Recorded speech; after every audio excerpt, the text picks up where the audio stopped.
Hello guys, कैसे हैं आप सब। तो भाई मैं हूं आपका दोस्त अनाज नासेरी और भाई मैं आज आपको एक्सप्लेन करने वाला हूं भाई क्लास 9th का चैप्टर नंबर 8 मोशन। तो उसके पहले कुछ जरूरी चीज, बस मैं 1 मिनट लगते हैं, मैं उसको खोल लेता हूं, फिर मैं आपको पूरा एक्सप्लेन कर दूंगा। और भाई ये चैप्टर हम 1 शॉट में कंप्लीट करने वाले हैं। तो भाई चलिए चालू करते हैं। मिनिमाइज कर लो, मिनिमाइज कोई काम का नहीं है अभी। तो मैंने एक पीपीटी बनाई, मतलब मैंने नहीं बनाई है, एक स्कूल वालों ने बनाई है, दूसरे स्कूल के। मैंने सिर्फ सिंपली गूगल से ली, मेरे को बहुत अच्छी लगी, तो माफ कर देना जो भी स्कूल के हो। तो चैप्टर नंबर 8 मोशन। ओके। तो जो मोशन है भाई, हम उसको कैसे डिफाइन कर सकते हैं भाई। ये क्या रहता है, ये मोशन बेसिकली रहता है कि जब भी कोई ऑब्जेक्ट अपनी जगह चेंज करता है टाइम के साथ, तो उसको हम बोल देते हैं मोशन।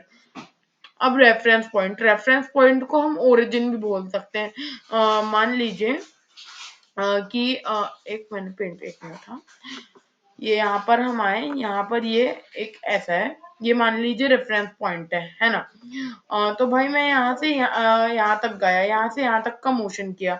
तो कहाँ से किया मैंने, तो ये ए है, मान लीजिए इस पॉइंट का नाम ए है, तो इस ए पॉइंट को हम बोलेंगे रेफरेंस पॉइंट। मतलब यहाँ से मैंने ओरिजिन किया था, और मतलब यहाँ से मैंने चालू किया और यहाँ से यहाँ तक मैं गया था। रेफरेंस पॉइंट मतलब ओरिजिन, कहाँ से मैं अपने चलने का ओरिजिन कर रहा था, मोशन को ओरिजिन कर रहा था। ये बहुत इक्वल है, मतलब सेम है कॉन्सेप्ट। अब जान लेते रेस्ट और मोशन के कंसेप्ट में। मैं बैठा हूँ, हिल नहीं रहा, मैं मोशन में नहीं, उसको हम बोल देंगे रेस्ट। और मोशन, जब भी कोई ऑब्जेक्ट अपने क्या बोलते हैं, पोजिशन चेंज करता है भाई टाइम के रिस्पेक्ट में, उसको हम बोल देंगे मोशन। बहुत इजी सा था। डिस्टेंस, अब डिस्टेंस पर आते हैं। तो डिस्टेंस क्या रहता है, डिस्टेंस और डिस्प्लेसमेंट हम बेसिकली जान लेते हैं वो क्या होता है। उससे पहले हमें फिजिकल क्वांटिटीज के बारे में जानना बहुत ज्यादा जरूरी हो जाएगा। तो भाई फिजिकल क्वांटिटी इसमें नहीं दी है, पर मैं आपको एक्सप्लेन कर देता हूँ। भाई फिजिकल क्वांटिटी मतलब मान लो आप बोलेंगे कि भाई मुझे 2 किलो दूध दे दो, है ना। कोई भी दुकानदार के पास आप गए, तो 2 किलो क्या हो जाएगा, वो एक फिजिकल क्वांटिटी होती है। दो टाइप की होती है फिजिकल क्वांटिटी, एक होती है स्केलर और एक होती है वेक्टर। स्केलर क्वांटिटी वो होती है जिसमें सिर्फ डायरेक्शन, सिर्फ और सिर्फ मैग्नीट्यूड रहता है, मतलब न्यूमेरिक वैल्यू रहती। और आपकी वेक्टर क्वांटिटी वो होती है जिसके पास मैग्नीट्यूड मतलब न्यूमेरिक वैल्यू भी होती है, और आपकी डायरेक्शन भी होती है। तो स्केलर क्वांटिटी का एग्जाम्पल हो जाएगा मास, और मास हो जाएगा एक, और स्पीड हो जाएगा। और वेक्टर क्वांटिटी का एग्जाम्पल हो जाएगा वेलोसिटी। इसके बारे में भी हम अभी ब्रीफ में डिस्कस करेंगे। तो डिस्टेंस क्या रहता है कि भाई कितना पाथ ट्रेवल किया है बॉडी ने। तो अभी मैं आपको दिखा देता हूँ यहाँ, है ना। मान लो ये है, यहाँ से यहाँ तक हम मैंने एक लाइन खींच दी। यहाँ से एक रेक्टेंगल बना दे रहा हूँ मैं, मतलब बना नहीं, ठीक है ना। अब मुझे क्या करना है, मुझे यहाँ से यहाँ तक का जाना है। तो इसको मान लेता हूँ मैं 5 किलोमीटर, इसको मान लेता हूँ मैं 4 किलोमीटर, इसको मान लेता हूँ मैं 3 किलोमीटर, और इसको मान लेता हूँ मैं 1 किलोमीटर। ठीक है, तो मुझे यहाँ से चालू करना है, कहाँ से, यहाँ से चालू करना है मेरे को, मान लीजिए, और मुझे जाना है यहाँ तक। अब डिस्टेंस है, अब मैं कैसे ट्रेवल करूंगा कि इधर से जाऊंगा, इधर से आऊंगा, और इधर ऐसे पहुंच जाऊंगा। तो ये क्या रहेगा कि मैंने 7 किलोमीटर टोटल डिस्टेंस ट्रेवल किया, मतलब मैंने इतना पाथ को ट्रेवल कर लिया। पर अब हम जब डिस्प्लेसमेंट में आ जाए, तो ये क्या रहता है, शॉर्टेस्ट डिस्टेंस रहता है कि ऑब्जेक्ट ने कितना कवर किया। अब मान लो कि मैं यहाँ ये फिर से यहीं से चालू किया, और यहाँ से डायरेक्ट ऐसा चला गया, और मान लो कि ये 6 किलोमीटर होगा। तो ये इसके यहाँ से यहाँ तक का शॉर्टेस्ट डिस्टेंस है 7 किलोमीटर की तुलना में। तो हम इसको क्या बोल देंगे, डिस्प्लेसमेंट। बहुत ईजी। अब जो डिस्टेंस रहता है वो भी जीरो रह सकता है, और डिस्प्लेसमेंट भी जीरो रह सकता है। पर डिस्टेंस कभी नेगेटिव नहीं रह सकता, डिस्प्लेसमेंट नेगेटिव भी रह सकता है।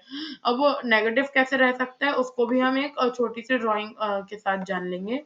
अ, तो अब देख लीजिए, अब जैसे यही है यहाँ पर। अब उसको मैं क्या करता हूँ, फिर से एक रेक्टेंगल आ जाता है मेरे पास, है ना। अब अब देखो, मान लो कि डिस्प्लेसमेंट नेगेटिव कैसे रह सकता है। ये इधर से इधर तक मैं गया, डिस्प्लेसमेंट जीरो भी रह सकता है। वो कैसे, मैं बता देता हूँ। मान लो यहाँ से यहाँ तक का मैंने ट्रेवल किया, तो भाई जो डिस्प्लेसमेंट रहता है ना भाई, वो शॉर्टेस्ट डिस्टेंस रहता है, पर किसके बीच में, इनिशियल पोजीशन और फाइनल पोजीशन के बीच में।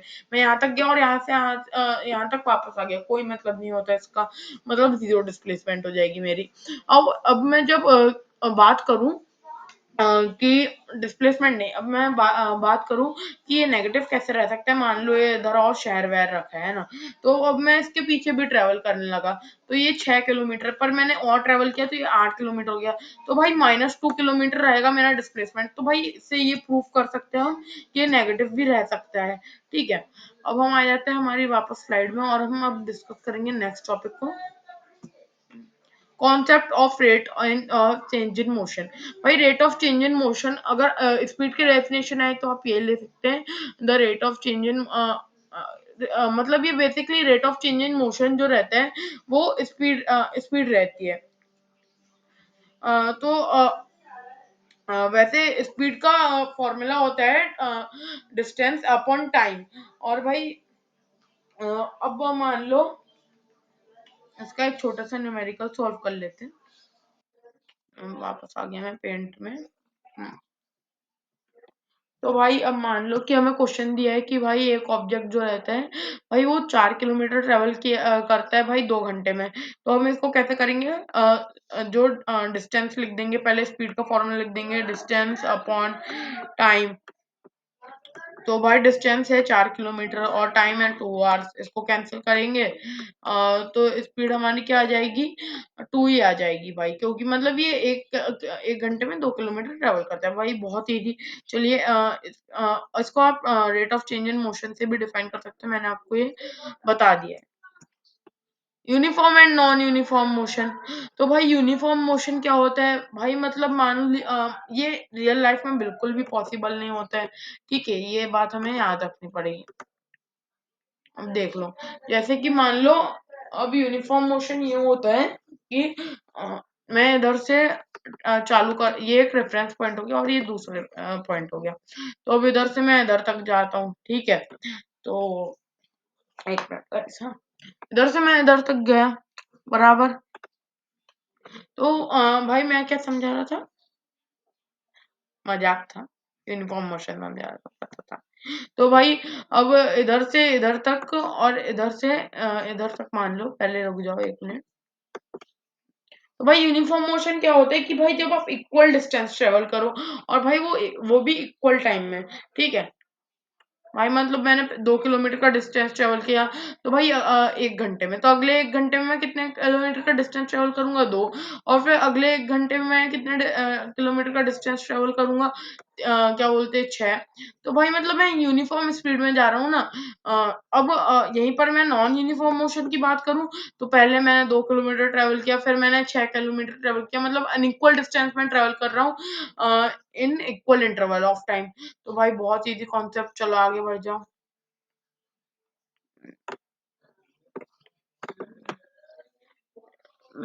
भाई ये भी वही है, स्पीड का ही कॉन्सेप्ट ही है, छोड़ दो अभी। भाई वेलोसिटी, भाई ये क्या रहती है भाई, ये एक वेक्टर क्वांटिटी रहती है, इसका फॉर्मूला रहता है डिस्प्लेसमेंट अपॉन टाइम। भाई ये जो इसका वेलोसिटी को भी हम स्पीड जैसे ही समझ सकते हैं, बस इसमें क्या बोलते हैं, ये वेक्टर क्वांटिटी मतलब इसमें डायरेक्शन भी रहता है। तो अब हम आ जाते हैं एक्सलरेशन में। एक्सलरेशन का मतलब होता है भाई, आप ऐसे लिख देना, the rate of change in velocity is known as acceleration. जो इसका फॉर्मूला होता है a equals to v minus u upon t. तो भाई जो एक्सलरेट करना मतलब, मान लो एक गाड़ी चल रही है, अब एक गाड़ी की वेलोसिटी मतलब चेंज हुई टाइम के हिसाब से, तो हम उसे बोल देंगे एक्सलरेशन, है ना। तो अब हम आ जाते हैं ग्राफ पर, तो सबसे पहले आता है हमारा डिस्टेंस टाइम ग्राफ, है ना। तो ये क्या कहता है कि भाई कितना डिस्टेंस ट्रेवल किया गया है कितने टाइम में, है ना भाई। और जब ये यूनिफॉर्म मोशन में कोई बॉडी मूव कर रही होगी तो ये हमें ऐसे दिखेगा, मतलब एकदम सीधा जाएगा। पर जब नॉन यूनिफॉर्म मोशन में बॉडी मूव कर रही होगी तो ये आड़ा टेढ़ा ऐसे जिगजैग जाएगा। ग्राफ वैसे भी डेरिवेशन डिलीट हो गया है, तो हमें डेरिवेशन पढ़ने की जरूरत नहीं, बहुत छोटी छोटी चीज पढ़ना है भाई बाकी अब। भाई वेलोसिटी टाइम ग्राफ। अब वेलोसिटी एक वेक्टर क्वांटिटी रहती है। तो भाई वेलोसिटी टाइम ग्राफ को हम मान लो डिनोट कर सकते हैं। जब भी कोई यूनिफॉर्म मोशन में रहेगा तो इसमें सीधा रहेगा, पर इसमें एक ऐसी लाइन खींची गई है, सीधी लेटी हुई है ना, तो भाई इसका मतलब कि इसकी वेलोसिटी चेंज नहीं हो रही, इसकी वेलोसिटी कांस्टेंट है भाई। पर जब ऐसे ये सीधा रहेगा तो भाई ये ऐसा जाएगा। और भाई पर जब नॉन यूनिफॉर्म मोशन में रहेगा है ना, वो थोड़ा आड़ते अड़ जाएगा। इधर नॉन यूनिफॉर्म मोशन लिखा है वो गलत है, एक्सेलरेशन लिखा है वो गलत है, वो यूनिफॉर्म लिखने सारे होंगे, वो हो गया। तो भाई अब हम आ जाते हैं रिटार्डेशन में, मतलब एक्सेलरेशन टाइम ग्राफ में बेसिकली।